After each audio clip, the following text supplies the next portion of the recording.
नमस्कार दोस्तों, हमारी आज की कहानी है उस श्यामल काफ़ी परेशान था। जवान नहीं समझ पाई कि क्यों। श्यामल वैसे भी काफ़ी मितभाषी अंतर्मुखी रहा है। इन दिनों तो काफ़ी चुप रहने लगा था। जवा के काफ़ी पूछने पर ही उसने बताया कि उसकी नौकरी चली गई है। जवा के पैरों तले ज़मीन खिसक गई। वो क्या अगले महीने सैलरी नहीं मिलेगी? वो घबराई सी पूछ बैठी। जब तक कोई दूसरी नौकरी नहीं मिल जाती, थोड़ी सेविंग्स है, उसी से काम चलाना होगा। लेकिन कब तक? सोचता हूँ वापस घर लौट चले कुछ दिनों के लिए। दूसरी नौकरी मिलने पर फिर लौट आएंगे और अपने इस घर को किराए पर उठा दे। कहते कहते श्यामल ने जवा का चेहरा पढ़ने का प्रयास किया। ये फ्लैट उसे जवा के पिता की तरफ से दहेज में मिला था। फिर जवा के साधारण रंग रूप के कारण श्यामल की माँ उसे हमेशा नाखुश रहती थी। लेकिन तब भी श्यामल ने सोचा कि शायद जवा मान जाए। यहाँ जो हाल चल रहा है उसमें अच्छी नौकरी मिलना मुश्किल है। इस बहाने कुछ दिन अम्मा बाबूजी के साथ भी रह लेंगे। उसने आगे कहा। लेकिन जवा तो ससुराल में रहने के प्रस्ताव से ही चिढ़ गई। घर गांव क्यों लौटना है? तुम नौकरी से निकाल दिए गए हो, ये क्या किसी को पसंद आएगा? वहाँ रहना क्या आसान होगा? लोग क्या हमारी हंसी नहीं उड़ाएंगे? तुम्हारे पास अच्छी डिग्री है, अनुभव है, तुम्हें ज़रूर और जल्दी ही कोई अच्छी नौकरी मिल जाएगी। मुझे विश्वास है, बस हिम्मत रखो और कोशिश करते रहो। पहली बार श्यामल को जवा की बात समझ में आई। वैसे शादी के बीते हुए 3 सालों उसे जवा से कभी कोई खास मतलब नहीं रहा। बस वे दोनों एक छत के नीचे रहने वाले अजनबी से पति पत्नी थे। ये जवा की कहानी है। जवा सुंदर झूमर वाला लाल गुड़हल का फूल। जवा विमल मित्र के उपन्यास की सुंदर नायिका। लेकिन हमारी जवा बहुत खूबसूरत नहीं है। साधारण रंग रूप, दरमना कद। बाल जरूर काफ़ी लंबे और घने हैं, जिन्हें जवा काफ़ी जतन से सहेजती है।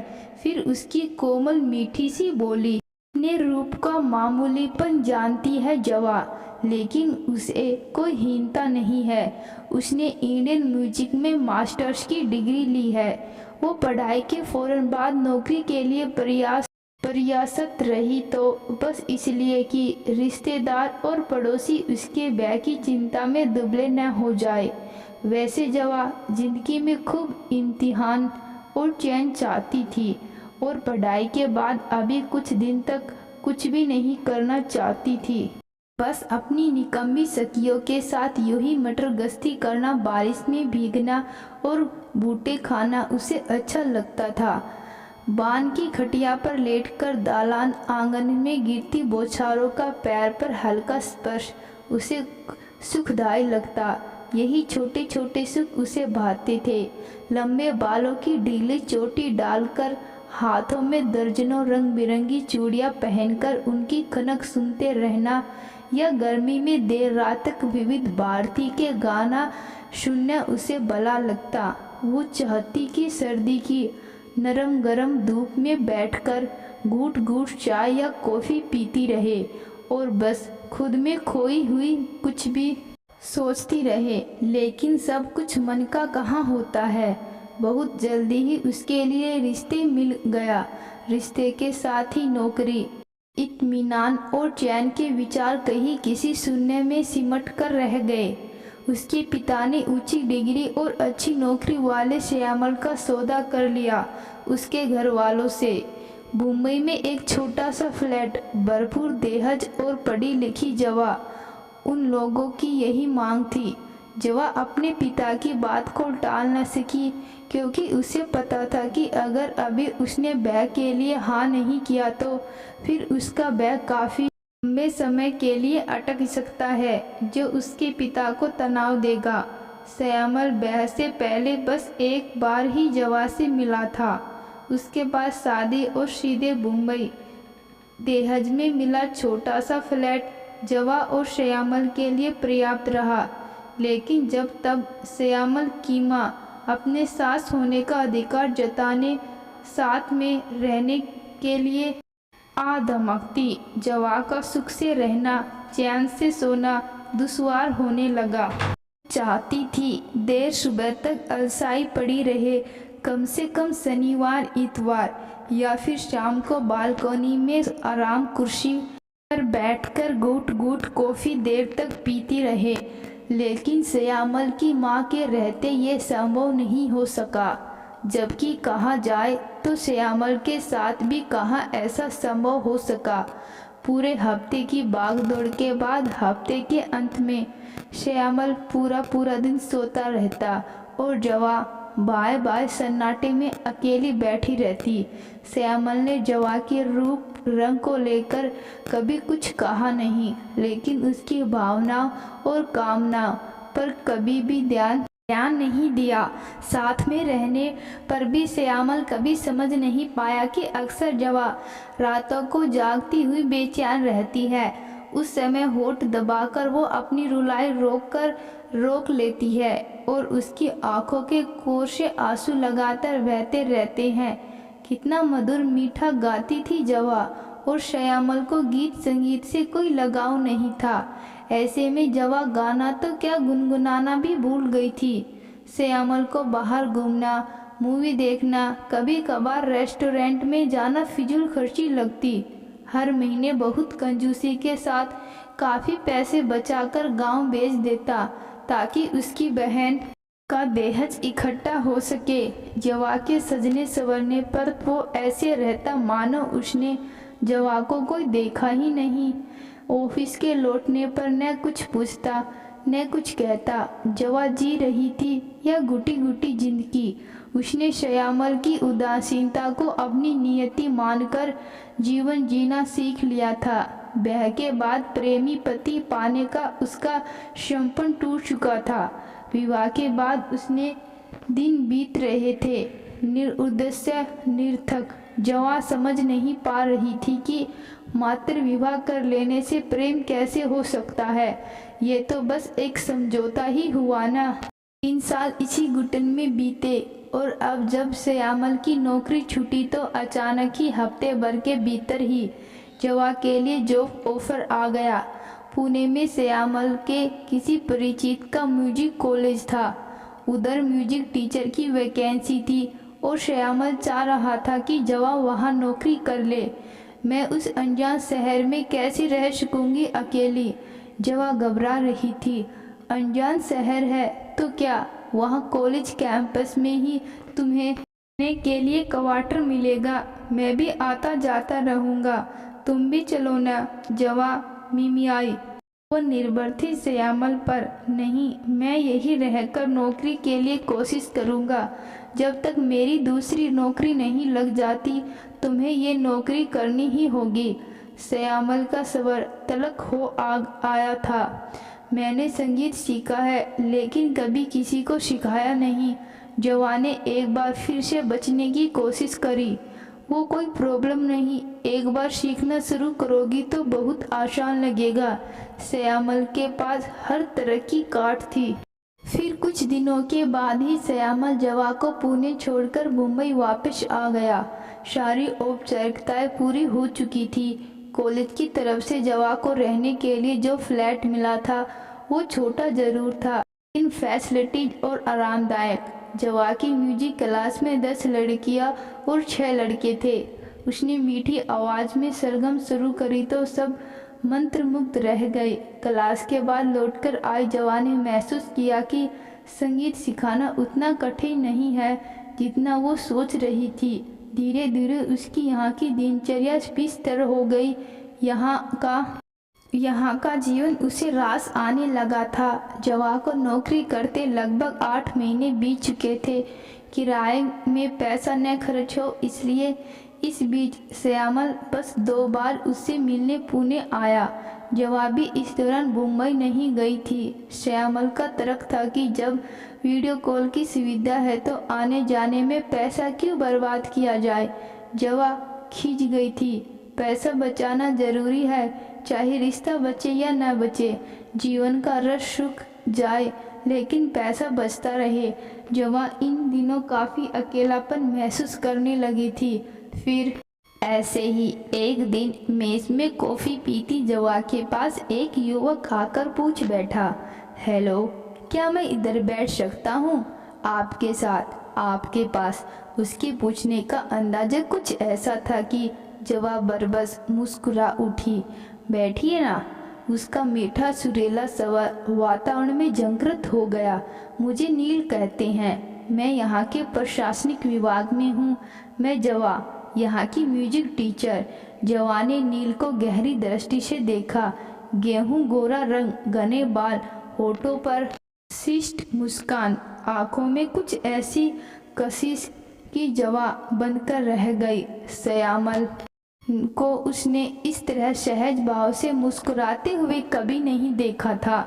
आने वाले दिनों में नील जवा के साथ मेस में लंच और डिनर करने लगा था। शाम की चाय भी वे लोग साथ ही पीते। जवा को नील की प्रतीक्षा रहती।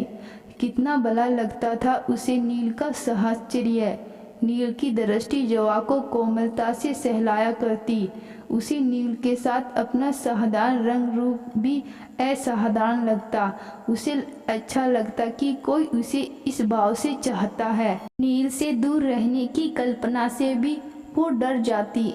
वो सोचती कि कहीं उसे नील से प्यार तो नहीं हो गया है। इन दिनों अकेलापन उसे काटने को दौड़ता। श्यामल की नई नौकरी लगी थी। ज्वाइन करने से पहले वो अपने गांव गया था। जवा के मन में बहुत कुछ टूट गया था।